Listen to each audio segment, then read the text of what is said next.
മന്ന വീഡിയോയിലേക്ക് സ്വാഗതം. ഇത് കണ്ടോ, ഇത് ഒരു ഔഷധ ചെടിയാണ്. ഇതിൻ്റെ പേരാണ് ദന്തപ്പാല. ഇതിൻ്റെ ശാസ്ത്രനാമമാണ് റൈറ്റിയ ടിങ്ടോറിയ. ഇതിൻ്റെ ഇലകളാണ് ഔഷധ ഗുണമുള്ളത്. ഇതിൻ്റെ ഇല എണ്ണ കാച്ചിയാൽ ഇതിന് സ്കിൻ അലർജിക്കും തലമുടി പൊഴിച്ചിലിനും നല്ല ഔഷധമാണ്.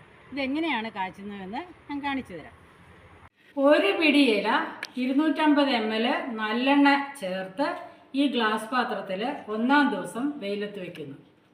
രണ്ടാം ദിവസം എണ്ണ ചെറിയ പർപ്പിൾ കളറ് ആയിട്ട് മാറി. 7 ദിവസം വെയിലത്തിരുന്ന് എണ്ണ പാകമായി ഇലയെല്ലാം പൊടിഞ്ഞുകൂടി. ഇനി ഇത് അരിച്ചെടുത്താൽ മതി. 8ാം ദിവസം ഈ അരിപ്പയിലൂടെ എണ്ണ അരിച്ച് നല്ല കളർഫുള്ളായിട്ടുള്ള എണ്ണ കിട്ടിയിരിക്കുന്നു. ഇത് നല്ല ഉണങ്ങിയ കുപ്പിപാത്രത്തിലാക്കി ഉപയോഗിക്കാം.